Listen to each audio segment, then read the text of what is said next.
Гендерийн үндэсний хороо түүний ажлын алба нь 2011 онд батлагдсан гендер эрхтгч байдлыг хангах тухай хуулийн хэрэгжилт түүний үр дагаврыг үнэлэх томоохон ажлын ард гарлаа.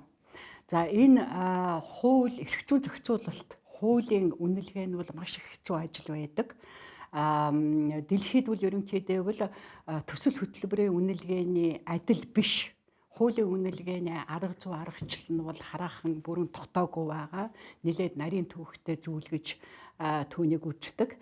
Тэгэхээр бол өнөөгийн байдлаар бол их олон үнэлгээний хяналт шинжилгээ үнэлгээний аргачлалыг бол нийлүүлжээж триангуляц гэдэг аргаар ерөнхийдөө бол хуульд заасан зарчмыг хуульд заасан эсвэл хуулийн агуулгаас ялгаж гаргасан зарчмуудын дагуу үнэлэх ийм хандлага бол одоохондоо байгаад байгаа юм. Манай энэ хуулигч бас хуульд заасан 5 зарчмын дагуу үнэлсэн байгаа юм аа. За тэгээд яг энэ үнэлгээний статистикийг танилцуулъя гэвэл манай хууль 27 зүйлтэй түүний эхний дөрвийг хасвал 5-аас 27 зүйлийн нийт 166 заалт дэд заалтын тус бүрээр нь 218 шалгуур үзүүлэлт гаргасан. За тэгээд 285 санал зөвлөмжийг үнэлгээ хийсэн зөвлөх багаас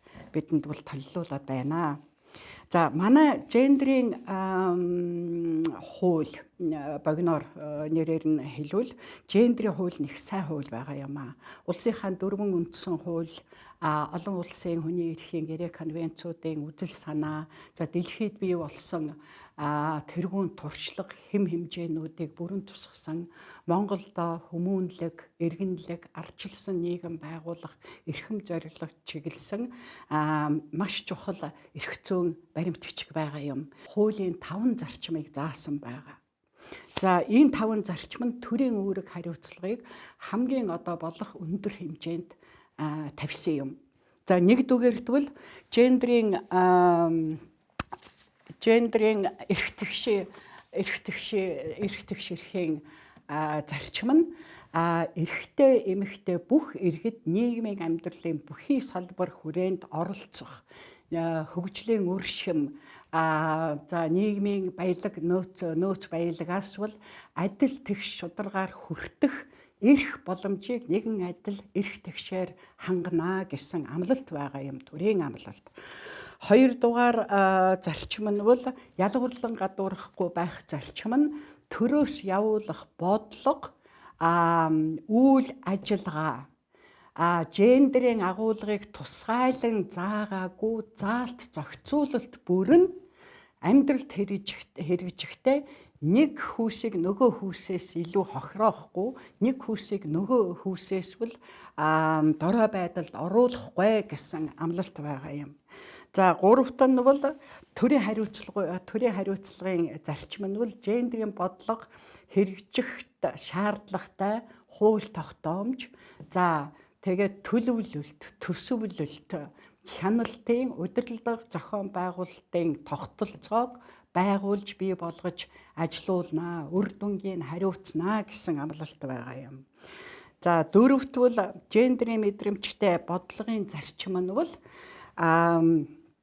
төрийн бодлого, үйл ажиллагаа, манай нийгэмд явагдах хэрэгжих бодлого, үйл ажиллагаа, арга хэмжээнүүд нь бол эрэгтэй эмэгтэй хүний хэрэгцээ, амьдралын нөхцөл байдал, ур чадвар, бусад бүх шин чанар, бодиттой оршдог ялгаануудыг таньж мэдсэн, нарийн харгалцсан байна гэсэн амлалт байгаа юм. За 5 дугаар зарчим нь бол гендерийн мэдээлэл хүртээмжтэй байх тухай байгаа юм. За энэ нь бол дээрх нь бодлого, үйл ажиллагаа, арга хэмжээнүүдийг төлөвлөх, хэрэгжүүлэх, хянаж үнэлэхэд хэрэгцээтэй, шаардлагатай хүүсээр ялгасан мэдээлэл гендерийн судалгааг бол дэмжнэ, дэлгэрүүлнэ, хөгжүүлнэ гэсэн амлалт байгаа юм. За энэ хатуу 5 зарчмын дагуу энэ үнэлгээг хийсэн юм аа. Тэгээд манай одоо үнэлгээний багийн судлаачид, эрдэмтэн судлаачид энэ одоо манай хуулийн чамбай хатуу хандлагыг их сайн ойлгосон тул мэдээж энэ үнэлгээний дүн нь бол нэлээд хатуу гарсан. Хэрэгжилтийн үр дагаврыг бол дундаас доогуурд үнэлсэн байгаа юм. За энэ 200 тэгээд түүнийхээ дагуу маш нарийн бидний бас заримдаа бодож хараагүй зүйлүүдийг олж харж 285 тэр гаргасан санал зөвлөмжүүдийг одоо төрийн болон төрийн бус хүрээний бодлого боловсруулагчид, төлөвлөгчид, хөгжил хэрэгжүүлэгчид нарийн одоо хэлэлцэж тэгээд үйл ажиллагаанд бодлогодоо шийдвэрдээ тусгах том ажил бидний өмнө байна.